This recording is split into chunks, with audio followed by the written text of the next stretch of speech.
পরিচালনা করে গোয়েন্দা পুলিশ কর্তৃক 13 কার্টুন তারাবাজি, ঝর্ণাবাতি, আতশবাজি, পটকা ও ক্র্যাকার্স উদ্ধার করেছে।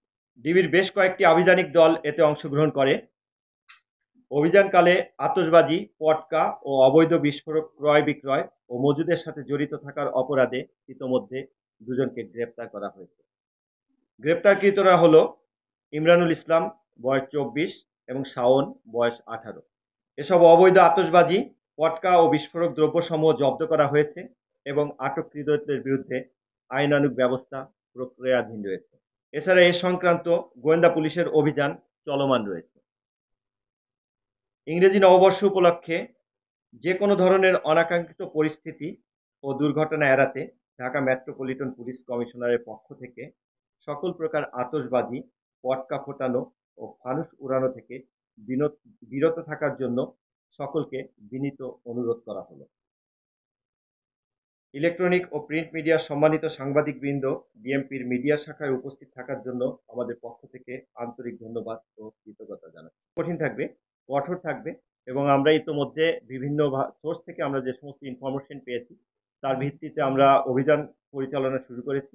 আমাদের আজকে কয়েকটা অভিযান হয়েছে, খণ্ড খণ্ড বিভিন্ন জায়গায় অভিযান হয়েছে এবং আপনি যে সমস্ত স্থানের কথা উল্লেখ করলেন ওই সমস্ত স্থান থেকেও আমাদের সোর্সের মাধ্যমে কিছু তথ্য আমরা পেয়েছি। অভিযান আমরা পরিচালনা করব এবং এটা থেকে বিরত থাকার জন্য আমরা যেমন সম্মানিত নাগরিকদের আহ্বান জানাবো, অনুরোধ জানাবো তাদের পক্ষ থেকে প্রতিরোধমূলক ব্যবস্থা গড়ে তোলার জন্য। পাশাপাশি পুলিশের পক্ষ থেকে আমরা যে অভিযান সেটা অব্যাহত রেখে আমাদের পক্ষ থেকে চেষ্টা থাকবে যেন এটা মানে বরাবরের মতো যেন আগের মতো ওই পর্যায়ে না যায় বা আমাদের প্রতিরোধ করতে পারি এ বিষয়টা যাতে আমরা সেই ধরনের একটা প্রোটেকশন দিতে পারি, প্রিভেন্টিভ মেজার নিতে পারি এ বিষয়ে আমাদের খেয়াল থাকবে। নির্দেশনাটা আমাদের মিডিয়ার মাধ্যমে পরবর্তীতে জানানো হবে। চেষ্টা করেছি কারণ এটা তো তাৎক্ষণিকভাবে যেহেতু আমরা বিপুল সংখ্যক উদ্ধার করেছি তার মানে খণ্ড খণ্ড ভাবে কোনো খুচরা বিক্রেতা বা ব্যবসায়ীর কাছ থেকে এটা উদ্ধার না, এটা অবশ্যই বড় লটের একটা উদ্ধার, যার কারণে এটা সোর্সটা আমরা খুঁজে বের করার চেষ্টা করেছি এবং সোর্স খুঁজে বের করেই এটার পিছনে কিছুদিন আমরা লেগে থেকে সেই অনুযায়ী আমরা অভিযানটা পরিচালনা করেছি। তা আমাদের এই ধরনের মানে বিষয়টা আরো কোথা থেকে কোন জায়গা থেকে আসে আমরা রুটটা ফাইন্ড আউট করার চেষ্টা করছি এবং রুটটা ফাইন্ড আউট করে সেই রুটে সেখানেই আমরা আসলে অভিযানটা পরিচালনা করার চেষ্টা করছি। মূলত এটা উত্তরা থেকে আমরা উত্তরের একটা জায়গা থেকে আমরা এই উদ্ধার করেছি। আর এটা যেটা প্ল্যান ছিল তাদের যে পুরন ঢাকা সহ সারা বাংলাদেশে বিভিন্ন জায়গায় সেটা ডিস্ট্রিবিউশনের একটা প্ল্যান ছিল। তো আমরা তো ক্যারিয়ারকে ধরেছি, ক্যারিয়ার যে তাকে আমাদের ব্যাপকভাবে জিজ্ঞাসা করতে হবে, জিজ্ঞাসা পরবর্তী আমরা মূল সোর্সটা কোথায়, রুটটা কোথায় সেটা আমরা ফাইন্ড আউট করতে পারবো এবং এদের তথ্যের ভিত্তিতেও আমাদের অভিযান অব্যাহত আছে।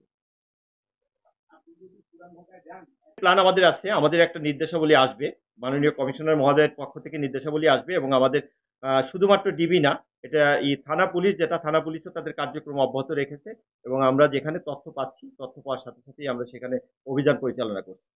নেওয়া তো আমাদের কাজ শুরু হয়েছে, আমরা তো বড় রকমের একটা আমাদের অ্যাচিভমেন্ট আসলো, আমরা অভিযান করি, দেখি আমরা আর কতটুকু কি করতে পারি, আমাদের চেষ্টা থাকবে, পজিটিভ ভাবেই আমরা চেষ্টা করছি।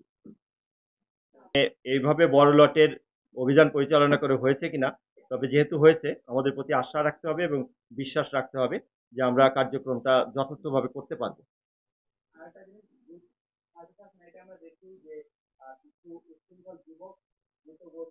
আমাদের আইন শৃঙ্খলার বিভিন্ন যে ডিউটিগুলো সেটা দেওয়া হবে এবং আগে থেকেই আমাদের স্পটগুলো সেটা শনাক্ত করা হবে এবং সেই অনুযায়ী ফোর্স মোতায়েন করা হবে এবং মাননীয় কমিশনার মহোদয় এ সংক্রান্তে আমাদেরকে চূড়ান্তভাবে একটা ব্রিফ করবেন এবং আমরা সেভাবেই আমাদের ডিপ্লয়মেন্টে যাব। আমাদের পক্ষ থেকে চেষ্টা থাকবে যেন সর্বপ্রকার মানে সুশৃঙ্খলভাবে মানে এই দিনটা শেষ করা যায়, সেটার ব্যাপারে আমাদের এই পজিটিভনেস থাকবে, চেষ্টা থাকবে। যেটা আর কি ওপেন সোর্স ইন্টেলিজেন্স, যেটা ছোট ছোট একটা পটকার দাম 50 টাকা 60 টাকা এরকম করে বিক্রি করে, তা এটার সংখ্যা হলো প্রচুর। এখানে 13 কার্টুন, এর ভিতরে অনেক রকমের আছে, তারাবাতি আছে, ঝর্ণাবাতি আছে, পটকা আছে, আতশবাজি আছে, বিভিন্ন ক্র্যাকার্স আছে। তা এটার মূল্য আসলে আমাদের ভাবে বাজার থেকে ওইভাবে একটু যাচাই করে তারপর নির্ধারণ করতে হবে। সঠিক চলমান আছে আপনি যেটা বলেছেন এটার উপরে, মানে আমরা যে ছিনতাই, চাঁদাবাজি, তারপর আপনার কি বলে যে অবৈধ অস্ত্র, এটার স্পেশাল ড্রাইভ চলমান আছে এবং ডিবি আমরা ইতোমধ্যে আমাদের বেশ কিছু ছিনতাইকারী গ্রেপ্তার আছে। আজকেও এ পর্যন্ত এই যে এখন মতিঝিলের এদিক থেকে 5 জন এবং আরেকটা ওয়ারি না ওয়ারির যাত্রাবাড়ির এই দিক থেকে 4 জন, এই বিকেল বেলায় 9 জন এই কিছুক্ষণ আগে গ্রেপ্তার করেছে। গত দিনে আমাদের এরকম একটা ভালো সংখ্যা ছিল, তার আগের দিন 15 জন গ্রেপ্তার করা হয়েছে। বিভিন্ন সময় কারো কাছে ছোট ছোট চাকু, তারপর কেচি, বিভিন্ন ইকুইপমেন্ট, এইসব উপকরণ সহ গ্রেপ্তার করা হচ্ছে। আমরা আমাদের কার্যক্রম অব্যাহত রাখছি এবং প্রতিনিয়তই আমাদের এটা অভিযান থাকবে, এবং যেখানে আমরা পাবো ইনফরমেশনের ভিত্তিতে হোক আর নিজেদের ইয়ের ভিত্তিতে হোক আমরা কার্যক্রম করবো, চলবে এটা। আমাদের অবশ্যই ডিউটির প্যাটার্নটা একটু ভিন্ন হবে 31 উপলক্ষে, এবং আমরা আমাদের চেষ্টা থাকবে সমস্ত তথ্যের ভিত্তিতে যেন আমরা নিশ্চিদ্র একটা আহ, আমরা এখানে যে নিরাপত্তা ডিউটি সেটা বন্টন করতে পারি, সে প্রচেষ্টা থাকবে। এবং সেক্ষেত্রে অনেক সংস্থার তথ্যের উপরে ভিত্তি করে তারপর এখানে বসে এই প্রোগ্রাম আমাদের মাননীয় পুলিশ কমিশনার মহোদয় করে দেবেন, এবং সেই মোতাবেক আমরা ডিপ্লয়মেন্টে যাব এবং আমরা তদারকি করবো। ধন্যবাদ সকল।